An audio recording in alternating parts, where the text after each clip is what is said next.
Au menu de ce Weekly Tech, les gouvernements n'arrivent pas à stopper le piratage, du coup des hackers éthiques font leur loi au point de sanctionner eux-mêmes. Puis Windows fait pas mal de changements que l'on attendait pas du tout. Puis le retour de Salto, enfin presque. TF1 lance TF1+, sa propre plateforme de streaming en concurrence avec Netflix. Puis c'est la grande surprise, Renault annonce une voiture électrique vraiment pas chère et plus qu'attrayante qui rappellera un modèle de légende. Allez, le Weekly, c'est parti. On se souvient tous d'Adopi et des lettres d'avertissement. Une méthode qui, soyons honnêtes, n'a pas vraiment fonctionné. Puis on a aujourd'hui l'Arcom qui a globalement le même rôle. Sauf qu'en 2020, tandis que le monde faisait face aux enjeux du piratage en ligne, le groupe néerlandais anti-pirate Brane a déployé une stratégie ambitieuse pour contrer les téléchargements sur le réseau BitTorrent. À cette époque, la Haute Autorité pour la diffusion des œuvres et de la protection des droits sur Internet, autrement dit Hadopi en France, avait déjà tenté d'adresser la question du piratage en envoyant des avertissements aux utilisateurs identifiés, les fameuses lettres. Mais les résultats étaient plutôt mitigés. Mais déjà, il va falloir remettre du contexte. Brane est un groupe néerlandais anti-pirate qui opère dans le domaine de la protection des droits d'auteur et de la lutte contre le piratage en ligne. Fondé en 1998, Brane représente les intérêts d'un large éventail d'industries du divertissement, y compris des détenteurs de droits d'auteur dans les secteurs du cinéma, de la musique, de la télévision, des jeux vidéo et de l'édition. Il cherche ainsi à identifier des gros contrevenants en surveillant les essaims sur BitTorrent afin d'identifier et d'envoyer des avertissements via les fournisseurs d'accès Internet. Cependant, cette stratégie a rencontré des obstacles significatifs, notamment avec le plus grand fournisseur d'accès Internet des Pays-Bas, Ziggo, qui a refusé de coopérer pour des raisons de confidentialité. La situation s'est enlisée dans les batailles judiciaires, mettant en évidence certains problèmes liés aux règlements tels que le Règlement général de la protection des données, le fameux RGPD de l'Union européenne. Ziggo a réussi à faire valoir que sans l'approbation de l'autorité de protection des données, elle ne pouvait pas légalement transmettre des avertissements de Brane. En parallèle, Adopi, en France, faisait face à des critiques quant à l'efficacité de son approche. Ces tentatives de dissuasion par des avertissements semblaient montrer leurs limites, suscitant des interrogations quant à la manière de lutter efficacement contre la piraterie en ligne. Le paysage de la lutte contre la piraterie a ainsi évolué et la transition d'Adopi vers l'Arcom, qui est l'autorité de régulation de la communication audiovisuelle et du numérique, ce changement reflète les nouvelles réalités de la consommation de contenu en ligne et des défis liés à la protection des droits d'auteur. Face à ces blocages, des fournisseurs d'accès Internet et des instances gouvernementales, Brane a annoncé en 2023 qu'ils abandonnaient l'idée d'avertir anonymement, adoptant plutôt une approche plus directe pour identifier et tenir responsables les contrevenants. En d'autres termes, le groupe de hackers éthiques va trouver et directement sanctionner les personnes qui piratent du contenu non libre de droit. Pour cela, ils vont directement aller en justice pour dédommager les entreprises victimes. Il s'agit donc d'un bypass complet à la fois de l'État et des fournisseurs d'accès Internet, ce qui pourrait ne pas plaire à certaines institutions.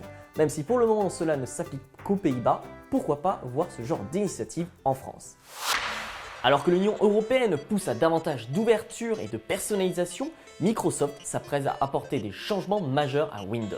Sous la pression du Digital Market Act, le DMA, l'OS emblématique de Microsoft devra se plier aux nouvelles règles édictées par Bruxelles.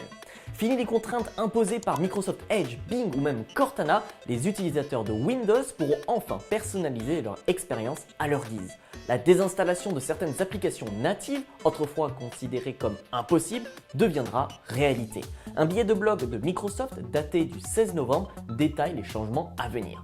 L'intégration de Bing dans la barre de recherche pourra être supprimée, offrant aux utilisateurs la possibilité de choisir entre Google, DuckDuckGo, Qwant ou d'autres moteurs de recherche. Un retour aux sources pour Windows, rappelant le ballot screen, il y a 15 ans, qui permettait de choisir le navigateur par défaut lors de la configuration initiale de Windows. Si ces nouveautés seront initialement limitées à l'Union européenne, Microsoft promet un déploiement ultérieur à l'échelle mondiale d'ici le 6 mars 2024, date d'entrée en vigueur du DMA. Pendant ce temps, une nouvelle révolution se profile avec Microsoft qui lance une application Windows multiplateforme. Cette application disponible sur iOS, iPadOS, macOS, Windows et navigateur web permettra aux utilisateurs de streamer Windows depuis un PC à distance. Cette initiative marque un changement significatif dans la stratégie de Microsoft, transformant Windows en une application accessible depuis divers appareils.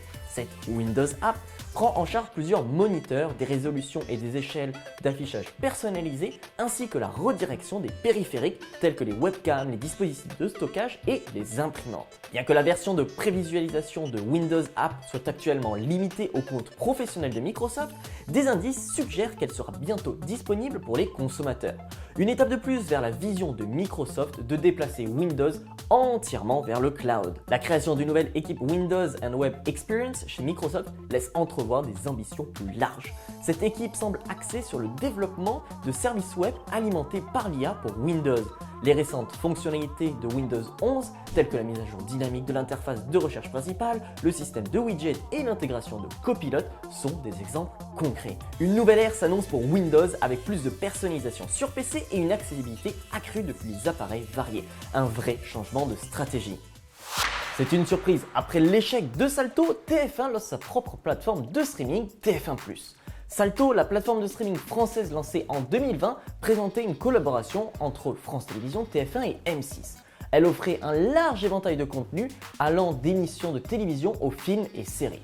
Sauf que quantité ne veut pas dire qualité. Salto se distinguait par son accent sur la diversité des programmes français, combinant les forces des 3 principales chaînes nationales. La plateforme visait à concurrencer les géants du streaming tout en mettant en avant la richesse du contenu français. Sauf que Salto est mort en mars dernier après un peu plus de 2 ans d'existence. Du coup, TF1 lance en solo son propre service. Et là, on va me dire qu'il y a déjà MyTF1.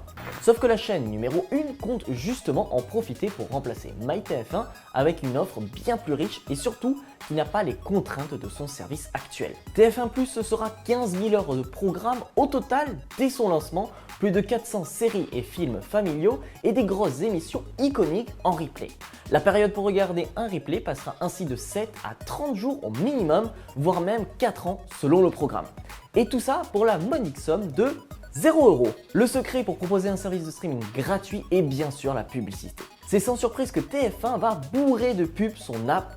C'est à la fois une bonne et une mauvaise chose en soi. L'aspect positif, c'est que c'est gratuit. Sauf que la contrepartie, c'est qu'on ne sait pas à quel point on retrouvera une avalanche de publicité. Pour preuve, le nouveau PDG de TF1 explique dans les colonnes du Figaro que le marché de la publicité digitale vidéo pèse 2 milliards d'euros et croît de 10 à 15% tous les ans. Sauf que la part de marché de TF1 y est très faible, de l'ordre de 4,5%.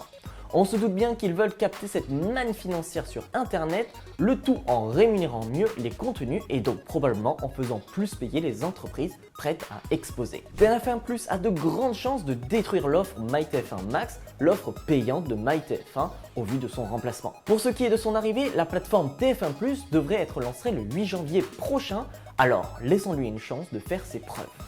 Voici Ampère, la dernière innovation de Renault. L'objectif principal d'Ampère est de démocratiser les véhicules électriques en Europe. Cette nouvelle entité dédiée à l'électrique dans le groupe français débarque avec la sortie de sa nouvelle voiture électrique pas chère, sobrement appelée Légende. Cette voiture abordable, proposée à moins de 20 000 €, vise à tout rafler sur le segment B et C du marché.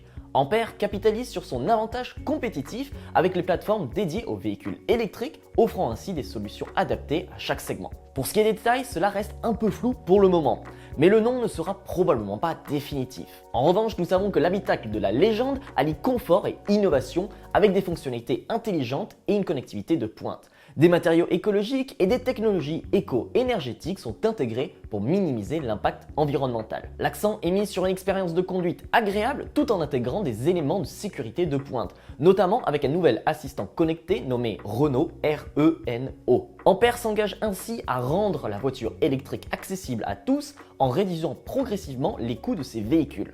Grâce à sa feuille de route visant une réduction des coûts de 40% entre la première et la seconde génération de véhicules électriques du segment C d'ici 2027-2028, Ampère promet une parité des prix entre les véhicules thermiques d'ici 2027 et 2028 du coup. La Légende a été dévoilée lors du Capital Market Day d'Ampère qui incarne cette vision en offrant une solution urbaine simple avec un prix inférieur à 20 000 € et qui rappelle étonnamment un modèle La Twingo. Ampère se distingue également par son excellence technologique en adoptant une architecture électronique centralisée et connectée, le Software Defined Vehicle SDV, qui permet des mises à jour constantes du véhicule, réduisant les coûts tout en offrant une expérience utilisateur plus réactive. C'est ce que fait par exemple Tesla depuis des années. De plus, Ampère intègre des pratiques durables visant à être une entreprise net zéro en 2035. En clair, avoir un équilibre entre les rejets de CO2 et sa compensation carbone.